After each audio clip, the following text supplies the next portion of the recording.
Maddy Glab here with the Chargers team reporter Hayley Elwood. Thanks for coming on to talk with us about this matchup. It's going to be a good one between these two teams. We've got a rookie quarterback and a younger quarterback in Josh Allen facing each other. And the Chargers, they're 3-7 and rank at the bottom of the AFC. But, this team is so much better than their record, and I'm sure there's no one better than you who can explain that, because I've been watching film and watching the teams that they've played against. I'm like, how is this team 3-7? I mean, Justin Herbert has had such a great season. I think has really exceeded expectations from what people thought he would do in his first season. So why is that this team has the record that they have right now, and how have they kind of been on the wrong end of those close games? Well, first, Maddy, I just want to say thank you so much for having me on. I'm so sad I won't be there in Buffalo this week to see you. Hello, COVID, but so glad we could do this virtually. But getting to your question, it honestly has just been a couple plays here or there. Their losses have come down to one score. Joey Bosa said it last week. In order to come out on the other side of some of these games, they just have to make plays when they're there and take advantage of those. So execution, that's what it has come down to with this team. And now, rookie quarterback, let's talk about this guy, Justin Herbert. He ranks above a lot of talented veterans in several different statistical categories. He ranks at the top for all rookie quarterbacks right now. Even though he was drafted after Tua, after Burrow, he still is producing at the highest level, at least right now, as we're in week 12. He ranks third right now, averaging 299.9 passing yards a game, is tied for sixth with 22 passing touchdowns, has one more than Josh Allen. And most people say he doesn't look like a rookie. We've talked to several of our players this week, and a lot of our defensive guys have said, we've turned the tape on, and it's hard to believe that Justin Herbert is just a rookie with the way that he's playing. Sean McDermott echoed that to our media when he spoke to them this week as well. What's been the most impressive part of his game as you've gotten to watch him now through 9 games? I'm going to give you two things. And the first is his poise, which I think plays into that sort of maturity that you're essentially talking about, that he hasn't really looked like a rookie out there. Poise is something that Chargers players have cited about him, both on offense and defense and this coaching staff, that he just doesn't really get rattled. And then to couple that, the second thing I'm going to say is his preparation. And I always go back to a conversation that I had with ESPN's Molly McGrath after the Chargers drafted Herbert, and she watched him at Oregon, and she said, look, he is extremely academically gifted. He was a bio major at Oregon, 4.0 plus student.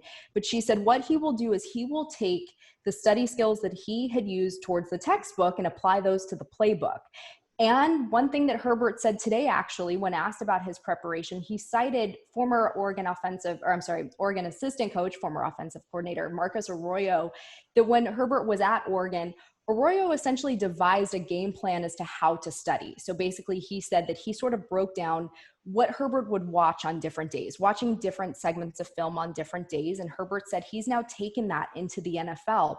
And I think in a year like this, in 2020, unprecedented, as we know, with rookies not being able to get out on the field for the preseason, very, very limited off-season on-field reps, I think that preparation has served him really, really well, and we're seeing his progress as a product of that. It'll be interesting to just see him years from now, because Josh Allen spoke to the media today, and he was asked just about his first year in the league versus now, and just what he didn't know in that rookie season versus what he now knows, and diagnosing defenses and things like that. And to see Justin Herbert play at the level he's playing at right now, it'll be really interesting to see how he grows from here on out. Let's talk about some of the weapons that Justin Herbert has to throw to. And you can't talk about those weapons without mentioning Keenan Allen. He's one of the most talented receivers in the NFL right now. He leads the league with 81 receptions, 112 targets. And it's pretty interesting watching Anthony Lynn run this team, specifically this offense, because he's someone who Bills fans, when he was in Buffalo, they know for his rushing attack, his rushing offense.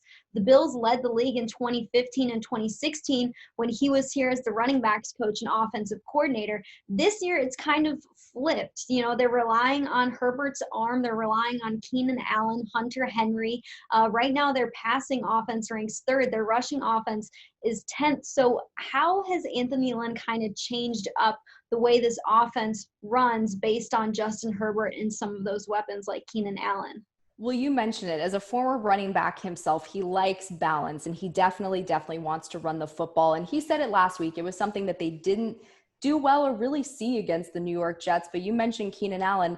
Lucky for this team, they have that guy on it who basically just took that game by storm. He had a season high and also career 16 catches in that game, 145 yards, a touchdown.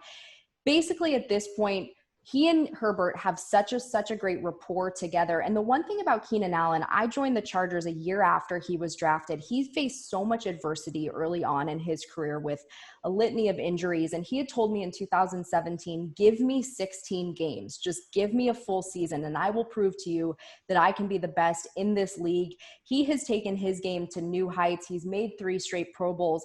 And to see what he is doing this year with this quarterback, again, barely any off-season on-field work, but to see what they're doing week in and week out is something really, really special, and this team is certainly capitalizing on that.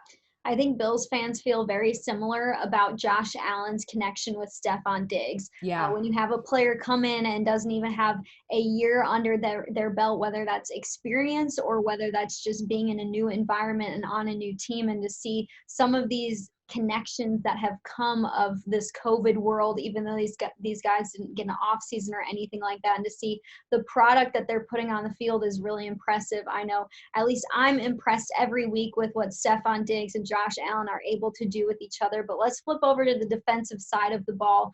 The Bills defense, they've been playing a lot better as of the last 6 games. And I was looking at stats trying to see where the Bills rank, and the Chargers were popping up in a lot of those high statistical categories for their defense. They've also been playing a lot better as of the last 6 games. They rank 4th in overall defense right now in the last 6 weeks, allowing only 307.4 yards per game. I guess, how have you seen them get better in these last 6 games? I think one of the reasons has come down to younger guys on this defense taking advantage of opportunities. You look at someone like Nasir Adderley, safety. Last year, he battled through some injuries. He basically had more of a red shirt kind of season. And now he's getting more reps and taking advantage of that, as is Jerry Tillery, first-round pick of the Chargers in 2019. His game has taken a step forward this season as well. And then you also look at some guys who are now back. Look at the defensive line. We talked about Tillery, obviously, but guys who are back, Justin Jones, Melvin Ingram, they were both on injured reserve earlier this season. They came back in week 7. This defense has battled through some injuries, but now some guys are coming back, and also some younger players are taking that next step to sort of form this unit and what this unit really should be and should look like as we move forward through this latter half of the year. Yeah, the Chargers do have a strong defensive line. There's no doubting that. And that's similar to the Bills, too, is that finally they're getting some of those defensive pieces back as we head into week 12, kind of the final push to the end of the season into the playoffs. We talked about these star players in Justin Herbert and Keenan Allen, but who are some under the radar players that Bills players and fans should know about come Sunday? Yeah, so I'm going to give you 2 guys, both on offense, both wide receivers, Tyron Johnson and Jalen Guyton. Not household names like Keenan Allen or Hunter Henry or Mike Williams, as you said, under the radar. But each of them have 3 catches of 49 yards or more. Justin Herbert, he's got an arm. He likes to throw deep, and they have been on the receiving end of those passes. There are also guys, former undrafted rookie free agents, and 2 guys that both Chargers head coach Anthony Lynn and offensive coordinator Shane Steichen have said they've worked so hard, so hard on the practice squad to get to where they are now. And that work that they've put in on the practice field is certainly paying off and showing up in games.